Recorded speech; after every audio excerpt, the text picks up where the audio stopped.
Alright guys, MarkBoy316 here with another video, and in my 1100 subscriber uh, video I asked people to send in some pay-per-views for me to review, and I did Cyber Sunday 2007.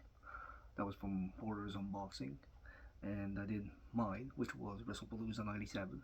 They were both on the channel, and Dale Stark, let's talk about movies and stuff.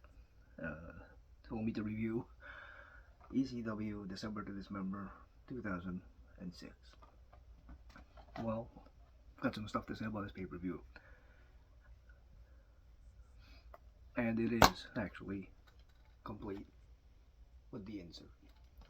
But opening match was a 22-minute tag match between the Hardys and Eminem. There was actually story involved in here because Jeff was the Intercontinental Champion. He had just had a ladder match a couple of weeks before this against Johnny Nitro on Raw, which was a great ladder match.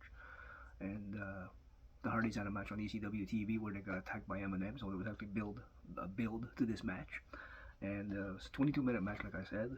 A great opening tag match. Easily a 3.5 out of 5 star match, I'd say. Almost a 4-star match according to me. That was a great tag match. High flying everywhere. At one point, the Hardys go for their Twist of Fate Swanton Bomb finisher. They move out of the way.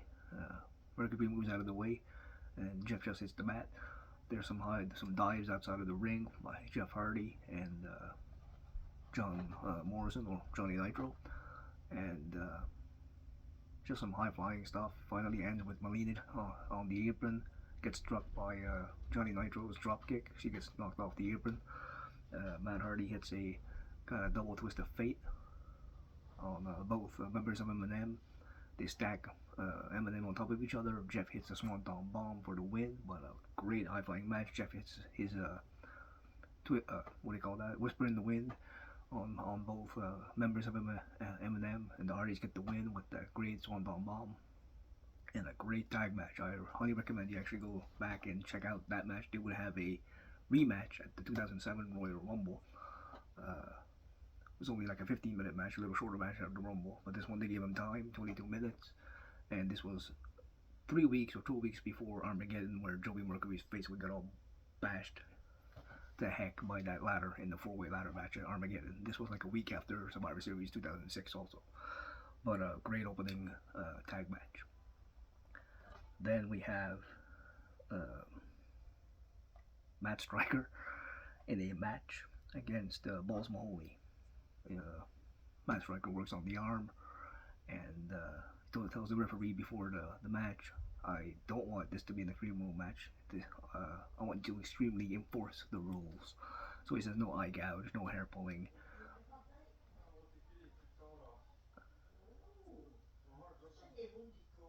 and no foul language and stuff. But yeah, Striker works on the arm for a bit, and then Balls Mahoney ends up winning with the that he win with. He punched him in the face with his punches. The fans kept chanting balls, balls, balls, balls, and wind up punches Striker in the face. And then Balls Mahoney ends up winning with a sit-down powerbomb. And Balls Mahoney's your winner. It was just there, like filler. That's about it. Not that great of a match. Then we have they show in the back. Sabu's been taken out by somebody. He was supposed to be in the chamber match. As a matter of fact, he's on the cover. He would be replaced by Hardcore Holly in the chamber match, and this was just a way to write off Sabu, I guess. And out of everybody on the show, Dreamer, Sandman, even Balls, put a ECW guy in the chamber. It is ECW December to Dismember, but they put a WWE guy. Come on, but still. Yeah, the next match on here is Sylvester Turkey and Elijah Burke against the FBI, Nunzio and Tony Mamaluke. Just a standard tag match. Elijah Burke stays in the ring. Turkey doesn't get much of the action, and Burke wins with the Elijah experience, like a basically a skull crushing finale, and gets the win. And nothing to write home about on that one. Not a great match. Then we have uh, a Tommy Dreamer against Tavari with the Great Khali, and Great Khali gets sent to the back as he cheats and pulls the rope uh, for Dreamer to go flying over the top rope. Gets thrown out, and Tavari.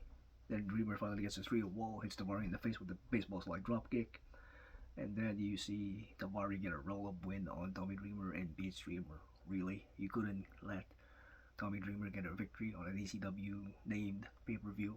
Really, this was just bad.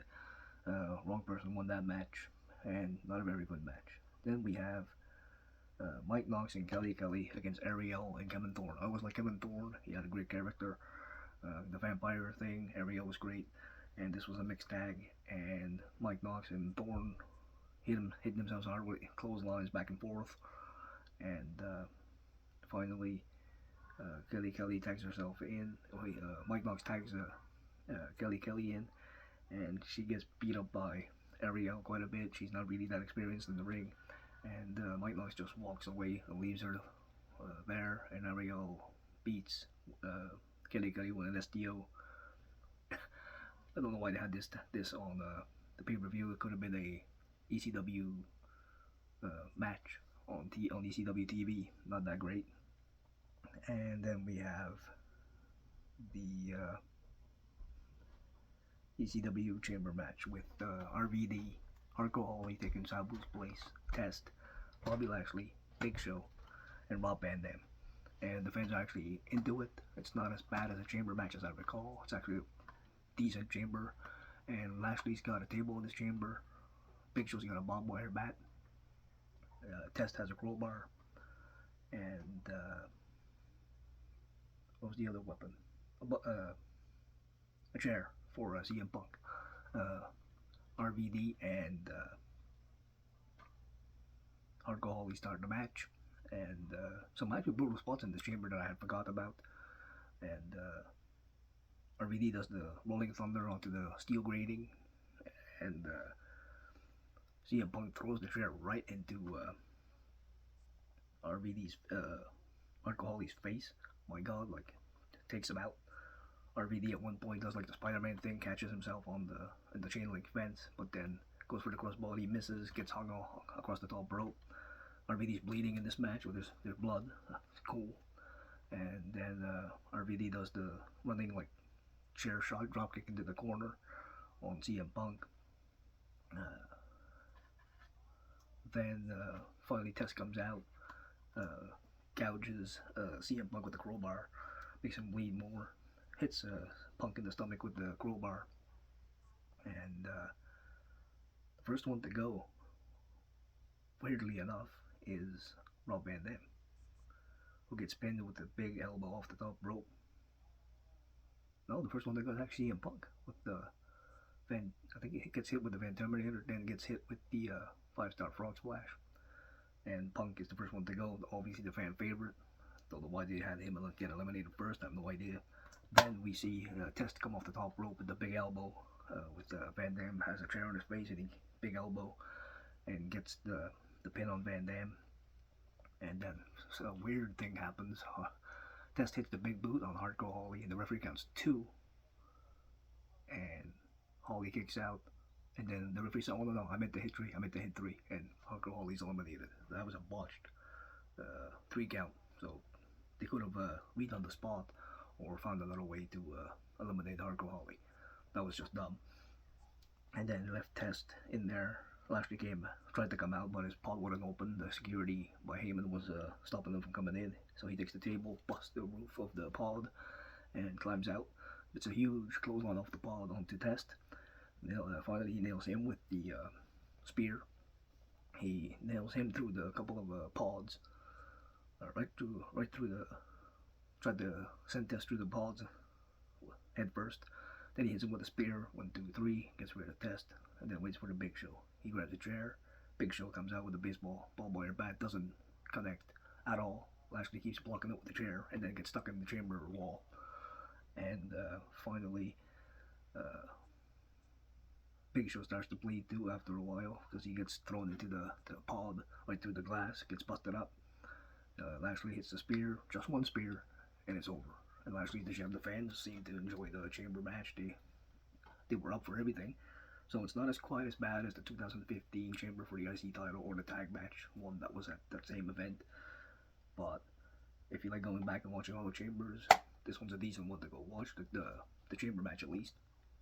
So I'm gonna give this pay-per-view a 2 out of 10 because the opening match was good. I did enjoy the chamber match. Just the botch was kind of dumb and wasn't the greatest finish.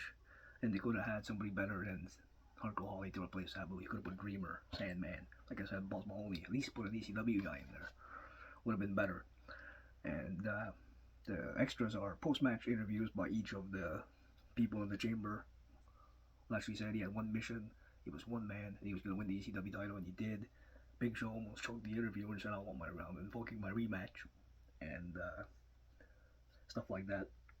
Hardcore, he says there's every man for himself. Test did what he had to do to eliminate himself. So there you go. Test just walked away, didn't say anything.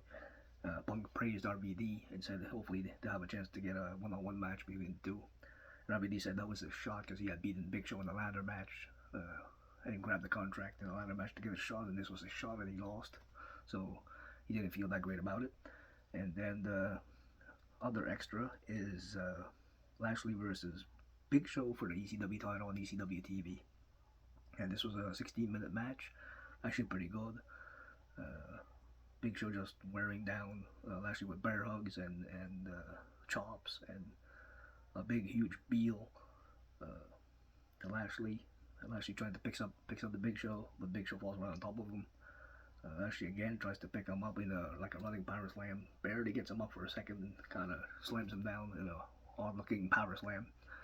Then you see Lashley actually picking up Big Show for a suplex. That was actually pretty cool.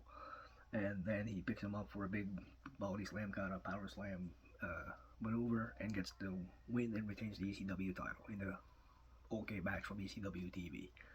So yeah, because of the extras, I guess, some pretty decent extras, they at least to give us an extra match and some interviews at the end, so that's pretty cool.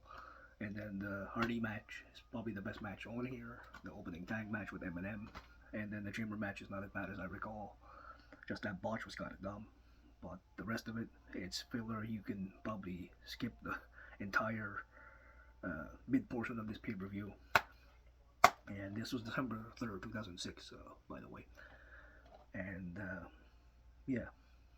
But, this match is advertised. That match is advertised. And that is it. Like, really? Wow. 2 matches. 90,000 buys on pay-per-view. Only 4,800 fans. And not a great pay-per-view by any stretch of the imagination. 2 out of 10, really, because there was only 2 decent to good matches on here. The chamber match itself and the opening tag match. And for the extra bonus match, pretty good too. That factors into my score, so yeah, 2 out of 10 for some decent extras. And other than that, basically stay away from this unless you want to watch all the chambers in order.